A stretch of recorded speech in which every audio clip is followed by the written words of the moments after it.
Kamtapur people's পার্টির নেতা সুভাষ বর্মনের নেতৃত্বে টোটো চালকদের বিক্ষোভকে কেন্দ্র করে বুধবার উত্তেজনা ছড়িয়ে পড়ল মালদার হবিবপুরে। সম্প্রতি এলাকায় টোটোর সংখ্যা বেড়ে যাওয়ায় তা নিয়ন্ত্রণে রাখতে প্রশাসন এবং রাজ্য সরকার একাধিক পদক্ষেপ গ্রহণ করেছে। নির্দেশ অনুযায়ী প্রতিটি টোটো চালককে রেজিস্ট্রেশন করানো এবং অত্যাধিক ট্যাক্স চাপানো হয়েছে। এই সিদ্ধান্তে ক্ষোভ প্রকাশ করে হাজারো টোটো চালক এদিন পথে নামেন। হবিবপুর রাইস মিল এলাকা থেকে শুরু হয়ে বিক্ষোভ মিছিলটি ব্লক প্রশাসনিক ভবন পর্যন্ত পৌঁছয় এবং সেখানে বিক্ষোভ দেখাতে শুরু করেন। টোটো চালকদের দাবি, এই সিদ্ধান্তে তাদের আর্থিক বোঝা বাড়বে এবং যে পরিমাণ ট্যাক্স ধার্য করা হয়েছে অনেকের পক্ষে সম্ভব নয়। প্রশাসনের পক্ষ থেকে জানানো হয়েছে এই উদ্যোগ পরিবহন শৃঙ্খলা বজায় রাখা এবং নিরাপত্তার স্বার্থে নেওয়া হয়েছে। তবে চালকদের একাংশ এই পদক্ষেপ প্রত্যাহারের দাবি জানিয়ে ভবিষ্যতে আরও বৃহত্তর আন্দোলনের হুঁশিয়ারি দিয়েছেন। পুরো ঘটনাকে কেন্দ্র করে এলাকায় ব্যাপক উত্তেজনা ছড়িয়ে পড়েছে। আরও আপডেট থাকতে আমাদের ভিডিও শেয়ার ও ফেসবুক পেজটিকে লাইক করে ফলো করে দিন। আমরা সমস্ত টোটো চালক বিডিও সাহেবের কাছে এসেছিলাম গণ ডেপুটেশন দেওয়ার জন্য এবং আমরা দিয়েছি। উনি যা আমাদের ডেপুটেশন বক্তব্য শুনে এবং যে লিখিত আকারে দেওয়া আছে সমস্ত উনি দেখে আমাদের বললেন ঠিক আছে আমরা ডিস্ট্রিক্ট লেভেলে পাঠাবো।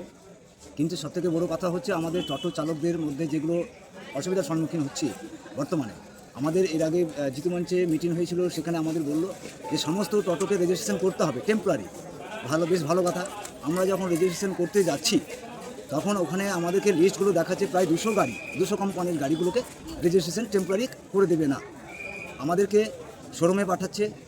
সেটা হচ্ছে ভিকেলসের মাধ্যমে আমাদের নাম্বার করতে হবে। সেখানে আমরা শোরুমের মালিক আমাদের বলা হচ্ছে যে তোমাদেরকে 25,000 টাকা করে দিতে হবে, তাহলে তোমাদের ভিকেলসের মাধ্যমে নাম্বার প্লেট হয়ে আসবে। আমরা এই টোটো চালকরা কোথায় পাবো এই মুহূর্তে 25,000 টাকা যে আমরা রেজিস্ট্রেশন নাম্বার প্লেট করে নিয়ে আসবো? এবং আমাদের যে গাড়িগুলো কোম্পানি থেকে নেওয়া আছে সেগুলো টেম্পোরারি আমাদেরকে রেজিস্ট্রেশন করে দিচ্ছেন না। তাহলে আমরা কোথায় যাব এই মুহূর্তে? আমরা এই সমস্ত দাবি নিয়ে আমাদের যাতে সহজ সরলভাবে নাম্বার প্লেট করা হয় এবং রেজিস্ট্রেশন করা হয়, এটাই আমাদের মূল দাবি। যদি আমাদের এই দাবিগুলো যদি না মানেন সরকার, আরটিও, বিডিও, প্রশাসন যদি আমাদের দিকে যদি সুনজর না দেন, তাহলে আমরা বৃহত্তর আন্দোলনে যাব। কাদের পক্ষ থেকে দিলেন এটা আমরা টোটো চালকের পক্ষ থেকে। আপনার নাম পরিচয়? আমার নাম হচ্ছে দুর্গেশ্বর কর্মকার, টোটো চালক জিপি।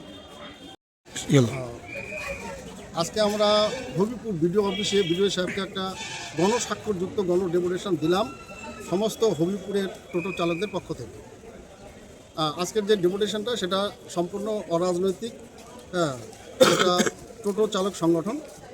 কারণ গত 31 তারিখে এই জিতু মঞ্চে বিডিও সাহেব টোটো চালকদের নিয়ে একটা বৈঠক করেছিলেন। সেই বৈঠকে বিডিও সাহেব কিছু শর্ত চাপিয়ে দিয়েছিলেন। সেই শর্তগুলো হলো যে রেজিস্ট্রেশন, টোটো রেজিস্ট্রেশন করতে হবে 1.5 বছরের, অর্থাৎ 18 মাসে 3,000 টাকা দিতে হবে ব্লকে, পঞ্চায়েত সমিতিকে ট্যাক্স দিতে হবে, রেজিস্ট্রেশন করতে হবে। আর অঞ্চলের বাইরে কোনো টোটো চলবে না। যার বাড়ি যে অঞ্চলে, সেই অঞ্চলের মধ্যে তার টোটো সীমাবদ্ধ থাকবে। এই যে কালা কানুনগুলো, এটা হচ্ছে টোটো চালকদের পক্ষে মারাত্মক ক্ষতিকারক। কোনো টোটো চলবে না এরকম যদি নির্দেশিকা জারি হয়। তো যার কারণে টোটো চালকরা ক্ষুব্ধ হয়ে আমার সঙ্গে যোগাযোগ করলো। আমি তাদেরকে টোটো চালকদের পরামর্শ দিয়ে যে বিডিও সাহেবকে একটা ডেপুটেশন দেওয়া দরকার, এই দাবি দেওয়াগুলো মেনে নেওয়া কোনোভাবে সম্ভব নয়। তার উপর শুধু তা নয়, টোটো যে কোম্পানি, সরকার নির্ধারিত কোম্পানির কাছে টোটো কিনতে হবে এবং সেই টোটোতে নাম্বার প্লেট হবে 25,000 টাকা। টোটোর দামের বাইরেও আবার 25,000 টাকা ট্যাক্স দিতে হবে সেই ডিলারকে। এইরকম কতগুলো শর্ত, যার কারণে আজকে হবিপুর ব্লকের সমস্ত টোটো চালক ডেপুটেশনে অংশগ্রহণ করেছে। কত ছিল? কত টোটো চালক ছিল? আজকে 2,000 টোটো হবে ডেপুটেশনে অংশগ্রহণ করেছে। বিডিও সাহেবের সঙ্গে কী কথা হলো? বিডিও সাহেব তো পরিষ্কার বলে দিলেন আমাকে ডেপুটেশন দিচ্ছেন দেন, আমার তো কিছু বলার নাই, এগুলো আমি ডিস্ট্রিক্টে পাঠিয়ে দেবো। সরকারের সিদ্ধান্ত, সরকার যেটা ভালো বুঝবেন সেটা করবেন। আগামী দিনে আপনাদের দাবি পূরণ হলে কি করবেন? আমাদের দাবি যদি পূরণ হয়, টোটো চালকদের দাবি যদি পূরণ না হয়, তাহলে আগামী দিনে এই বিডিও সাহেবকে আমরা ঘেরাও করব এবং টোটো চালকদের সমস্ত পরিবারগুলোকে নিয়ে, বৃদ্ধ বাবা মা যার আছে, বৃদ্ধ বাবা মারাও থাকবে, স্ত্রী পুত্ররাও থাকবে, সন্তান সন্ততি থাকবে, সবাইকে নিয়ে ভিডিও ঘেরাও করা হবে। আমরা আজকে বিডিও সাহেবের মাধ্যমে ডিএম এবং আরটিও সাহেবকেও একটা ডেপুটেশন কপি নিয়ে আসছিলাম, কিন্তু বিডিও সাহেব নিলেন না। বিডিও সাহেব বললেন যে ডিস্ট্রিক্টে আপনারা সরাসরি দিয়ে আসেন, শুধু বিডিও সাহেবের কপিটাই নিলেন।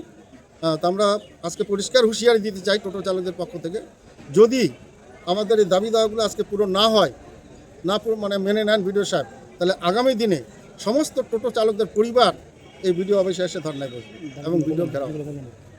আপনার নাম পরিচয়? আমি সুভাষ বর্মন, হ্যাঁ, আমি আমার পাকুয়া হাটের বাসিন্দা বাবুল।